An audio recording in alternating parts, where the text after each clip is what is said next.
Hello, everyone. Welcome back to A Course in Miracles 365, Awakening to Love. I'm Reverend Tomas, and special shout out to all of the recent subscribers. Thank you for your subscription and for checking these videos out. My hope in offering them is that it may inspire you to get in touch with your inner teacher. Yes, may it do just that. And I also thank you all for your comments, questions. This is why I'm here.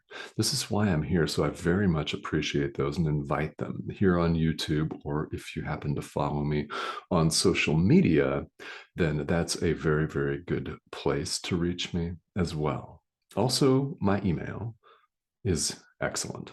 So the email's here in the information for my YouTube channel. So thank you so much. And of course, above all, thank you for your own commitment to you, to your practice, whatever that looks like, whatever that looks like. Now, here in this series of videos, we're going through the various components of A Course in Miracles.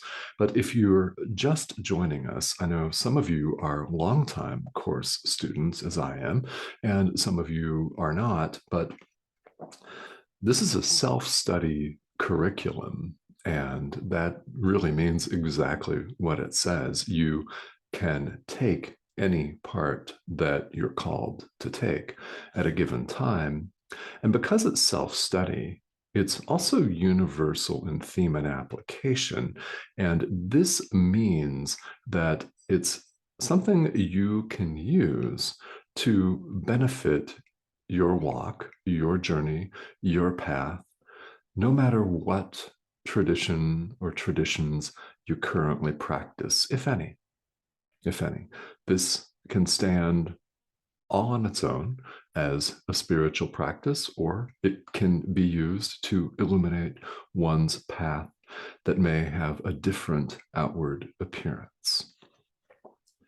What we wish to say here is that it's only the outward appearance that differs. Let's say that it appears to differ because the essence of it all is the same. The content in the Manual for Teachers in A Course in Miracles, Jesus refers to this as the universal course, of which the Course in ACIM, right, A Course in Miracles, is just one manifestation. This explains the numerous spiritual and religious traditions that exist in the world. As I like to say, there are many doors, and I thank you for approaching one and opening it up. There's nothing else that I could possibly want than that, so thank you. Now, here we are in the supplement, Psychotherapy, Purpose, Process, and Practice. And today we're looking at a very interesting segment called The Limits on Psychotherapy. That's the title. If you wish, feel welcome to substitute for psychotherapy the phrase student-teacher relationship. The so-called therapist could be seen, if you so choose, as the teacher. The so-called patient could be seen as the student. You're more than welcome to substitute those words. This is what this supplement is talking about. And so what are the limits on a student-teacher relationship? Well, a student-teacher relationship can go as far as the people involved are ready to go. One of the things that Jesus says early on in discussing this idea is that no one learns beyond their own readiness. Makes sense. Doesn't that just make sense? No one learns beyond their own readiness.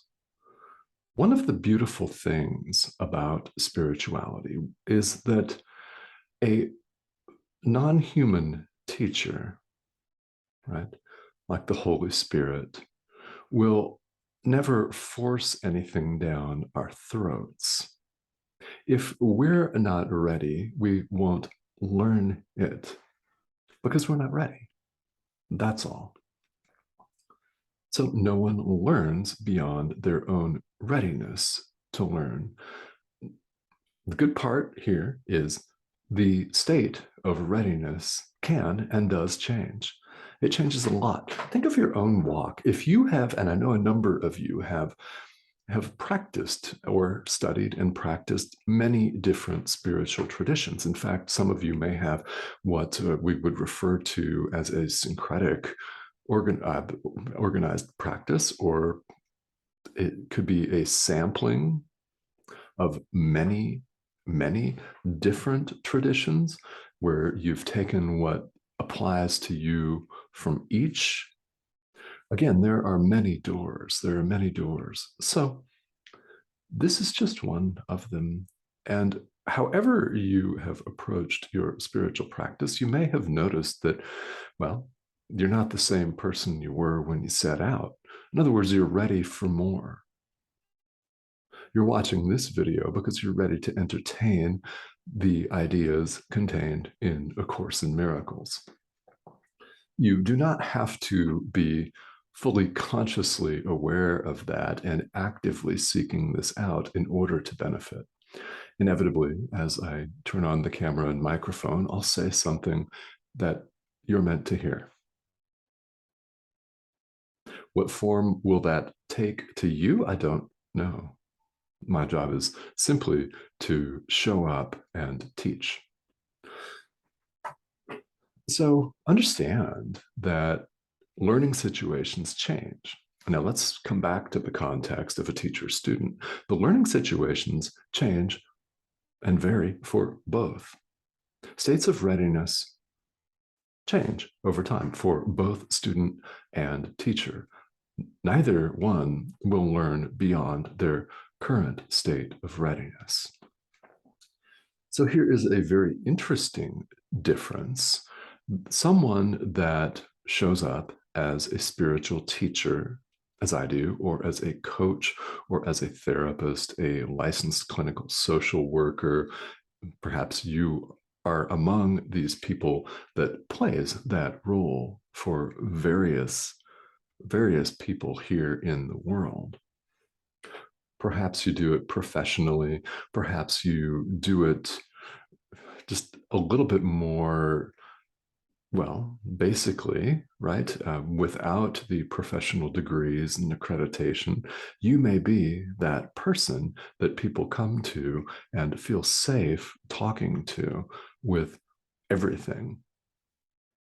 I was that person early on in life, which in fact led me to a very interesting career choice when I was a younger adult.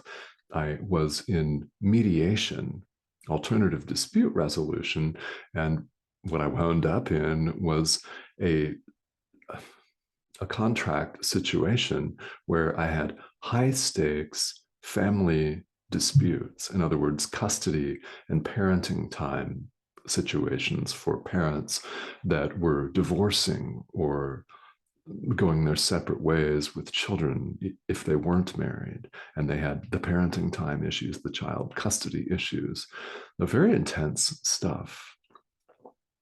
It seemed quite natural to me because I have always been that guy that people feel comfortable talking to. So be it, right? So be it. That's the same right now, just the outward form differs. So the only difference, and it's not a significant difference at all, between a teacher and a student in a teacher-student relationship is the teacher is simply a bit more specialized. That's the word that Jesus uses here. You can substitute something else, doesn't make them better because they're still learning. I'm still learning. I am a student of this course along with all of you.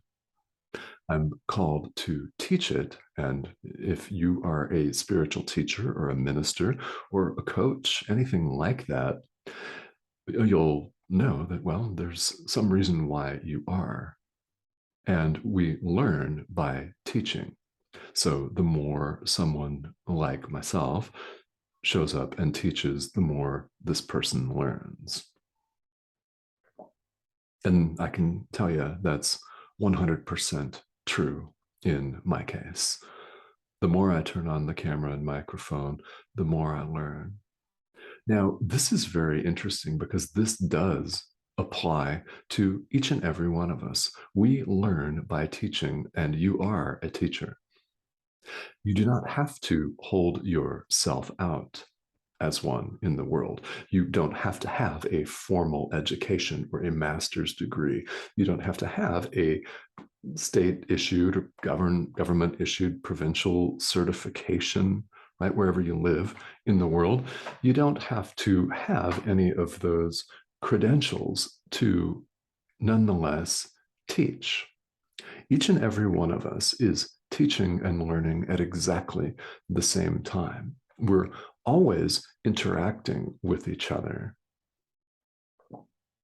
There is no separation of any kind. So, in truth, how could that possibly be otherwise? Well, it can't be otherwise.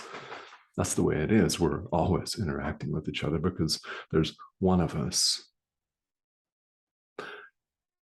So, how do you teach if you're not in this situation in which I happen to find myself, right? Well, you teach by showing up in the world. We teach the thought system that we adhere to. And as you may know, there are two of those. We teach one or the other with no in between. And as much as we'd like to believe, sometimes absolutely no gray area whatsoever. It's one or the other. We show up and teach the thought system of the ego or the Holy Spirit. One or the other, one or the other. And this is something that the Course reinforces and reiterates over and over in so many different words so that it sticks with us because, well, I'm laughing because we're adult learners, which means we need to hear things a lot, multiple times. And then we'll say, oh, yeah, oh, yeah. You're always teaching by demonstrating. So, how you show up is how you're teaching. Let's say you walk down the street to the park. Let's just use this as a quick example. You walk down the street to the park. What are you teaching? If you smile at your neighbors and say good morning to them, let's say it's the morning, and you're pleasant, you're teaching them. They're learning from you. If you walk down the street yelling at people with a scowl on your face and you encounter the same people, their reaction to you is going to be different because you're teaching something else to them, isn't it? I mean, at best, they'll not say anything to you. And at worst, they may wish to say something back if you say something nasty. So please don't, right? Also, if any of you have children, that's a perfect example. You're always teaching. If you have pets, you're always teaching. Same, same. You're always demonstrating. And what we demonstrate is the thought system that we adhere to. So enter our present moment choice of God or the ego, of the Holy Spirit or the ego, of love or fear. There are many different ways that you could choose to characterize this. Self with a capital S, lowercase s, self. Light, dark. There are many ways to see this. The content's the same, only the outward form differs. So I'm called to say a few words to those of you who might feel that you've hit a wall so to speak, in your walk, in your own practice and understanding. And what I would like to do, this is common, it's common to us on the path. Who hasn't had the experience of thinking, man, am I backsliding? Sometimes it feels like we're moving backwards, doesn't it? Sometimes it feels like we felt so great for a period of time and we could see and feel in our lives this transformation happening, this becoming more forgiving, becoming more loving, understanding better, connecting with one another better, right? And then all of a sudden, we feel just the opposite. What Jesus tells us here, and we all know that this is true, is that what we call backsliding in the world, he says retrogression, which is the same thing here.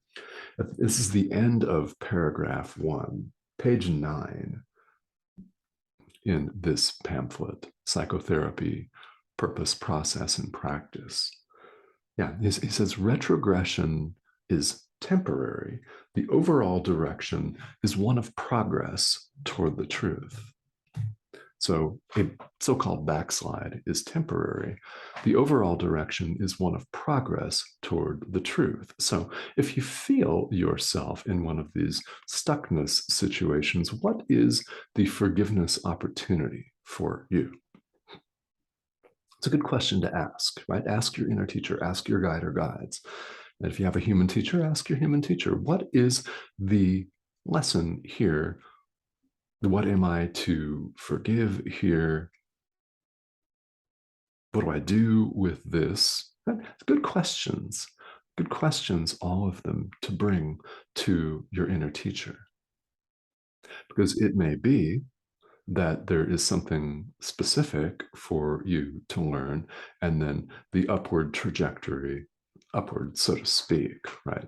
Upward, the forward march, so to speak, right? The progress continues. Ideas leave not their source. It's a famous line from A Course in Miracles. We've never left our source. Who you are is the all, Son of God.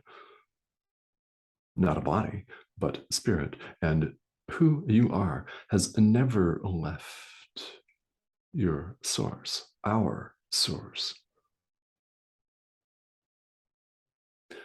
The ultimate end, so to speak, here in the world is each and every one of us awaking from the dream and realizing that we've always been home in God, one with our Creator. This is the Son of God.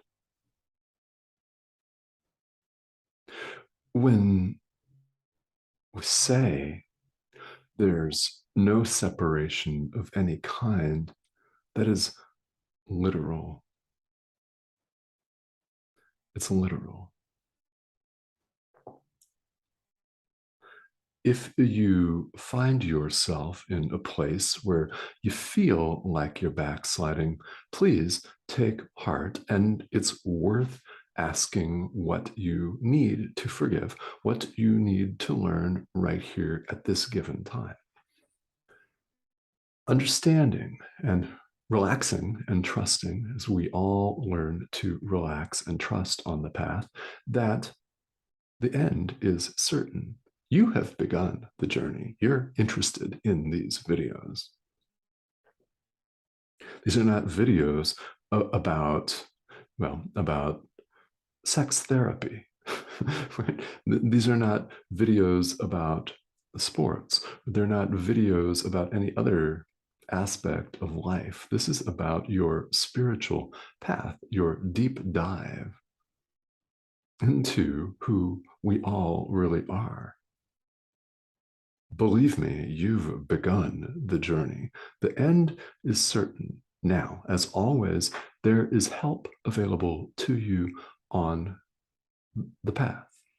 There's help along the way. If you have people or human teachers that you can ask your questions of, reach out to them. If that's me, reach out to me. If it's someone else, reach out to them. And please always know that your inner teacher is there.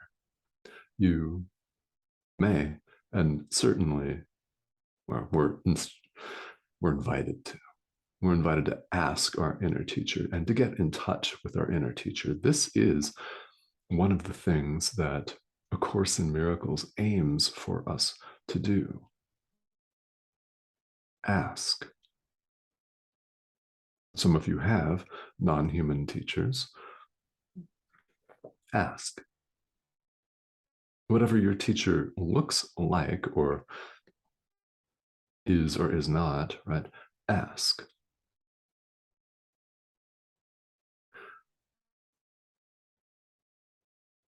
So it's just really important that we take heart with this message here. Take heart in it and know that no one can learn beyond their current state of readiness, and that always, always changes. Also, I invite you to keep in mind that you're always teaching. This is a very practical teaching here in the world, isn't it? Because how are you showing up? It does matter. It matters quite a bit, doesn't it? It matters quite a bit in our jobs, in our career, for sure. It matters quite a bit in our relationships. And what matters just as much, if not more than all of that, is how we're showing up in our own state of mind for ourselves. The purpose of a teacher-student relationship, again, I'm substituting that more often than not in this video for the word psychotherapy. The purpose of it is to change our minds about ourselves, to change our minds about who we are. You are the Son of God.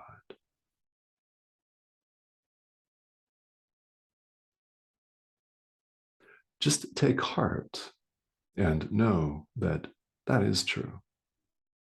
And I welcome comments and questions. As always, I will see you back again here very soon.